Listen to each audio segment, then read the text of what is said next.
രണ്ട് ദിനവൃത്താന്തം അധ്യായം 19. യഹോശാഫാത്തിൻ്റെ നവീകരണം. യൂദ രാജാവായ യഹോശാഫാത്ത് സുരക്ഷിതനായി ജെറുസലേമിലെ കൊട്ടാരത്തിൽ മടങ്ങിയെത്തി. അപ്പോൾ ഹനാനിയുടെ മകനായ യേഹൂ ദീർഘദർശി അവനെ കാണുവാൻ ചെന്നു. അവൻ രാജാവിനോട് പറഞ്ഞു, നീ അധർമ്മികളെ സഹായിക്കുകയും കർത്താവിനെ ദ്വേഷിക്കുന്നവരെ സ്നേഹിക്കുകയും ചെയ്യുന്നുവോ? നിന്റെ ഈ പ്രവൃത്തി മൂലം കർത്താവിൻ്റെ ക്രോധം നിനക്കെതിരെ പുറപ്പെട്ടിരിക്കുന്നു. എന്നാലും അശേര പ്രതിഷ്ഠകളെ നശിപ്പിക്കുകയും ദൈവഹിതമനുസരിച്ച് ജീവിക്കുവാൻ ശ്രമിക്കുകയും ചെയ്തതിനാൽ നിന്നിൽ കുറച്ച് നന്മയുണ്ട്. യഹോശാഫാത്ത് രാജാവ് ജെറുസലേമിലാണ് വസിച്ചിരുന്നത്. ജനങ്ങളെ തങ്ങളുടെ പിതാക്കന്മാരുടെ ദൈവമായ കർത്താവിങ്കിലേക്ക് തിരിച്ചു കൊണ്ടുവരുന്നതിനു വേണ്ടി അവൻ ബേർഷെബ മുതൽ എഫ്രായിം മലമ്പ്രദേശം വരെ വീണ്ടും സഞ്ചരിച്ചു. യൂദായിലെ സുരക്ഷിത നഗരങ്ങളിലെല്ലാം ന്യായാധിപന്മാരെ നിയമിച്ചു. അവർക്ക് ഈ നിർദ്ദേശവും കൊടുത്തു: നിങ്ങൾ ശ്രദ്ധയുള്ളവരായിരിക്കണം. കാരണം നിങ്ങൾ മനുഷ്യൻ്റെ പേരിലല്ല, കർത്താവിൻ്റെ പേരിലാണ് വിധി പ്രസ്താവിക്കുന്നത്. വിധി പ്രസ്താവിക്കുമ്പോഴെല്ലാം അവിടുന്ന് നിങ്ങളോട് കൂടെയുണ്ട്.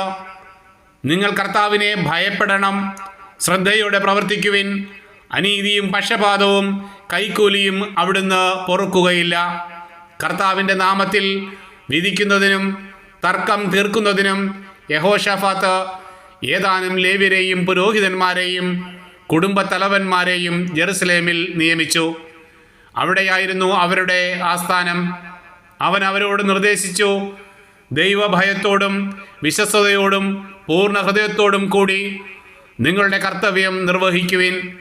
ഏതെങ്കിലും പട്ടണത്തിൽ നിന്ന് നിങ്ങളുടെ സഹോദരർ കൊലപാതകത്തെയോ നിയമം, പ്രമാണം, കൽപ്പന, ചട്ടങ്ങൾ എന്നിവയുടെ ലംഘനത്തെയോ സംബന്ധിക്കുന്ന പരാതിയുമായി വരുമ്പോൾ കർത്താവിൻ്റെ മുൻപിൽ അവർ കുറ്റക്കാരായി തീരുകയും അങ്ങനെ നിങ്ങളുടെയും സഹോദരരുടെയും മേൽ അവിടുത്തെ ക്രോധം പതിക്കുകയും ചെയ്യാതിരിക്കേണ്ടതിന് നിങ്ങൾ അവർക്ക് വേണ്ട ഉപദേശം നൽകണം.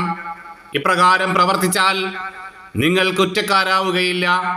കർത്താവിനെ സംബന്ധിക്കുന്ന കാര്യങ്ങളിൽ അന്തിമ തീരുമാനമെടുക്കേണ്ടത് പ്രധാന പുരോഹിതനായ അമരിയ ആണ്. രാജാവിനെ സംബന്ധിക്കുന്ന കാര്യങ്ങളിൽ അന്തിമ തീരുമാനം യൂദാ ഭവനത്തിലെ അധിപനും ഇസ്മായേലിൻ്റെ മകനുമായ സെബദിയായും. ലേവ്യർ നിങ്ങളുടെ സേവകരായിരിക്കും. ധൈര്യപൂർവ്വം പ്രവർത്തിക്കുവിൻ. കർത്താവ് നീതിമാന്റെ പക്ഷത്തായിരിക്കും.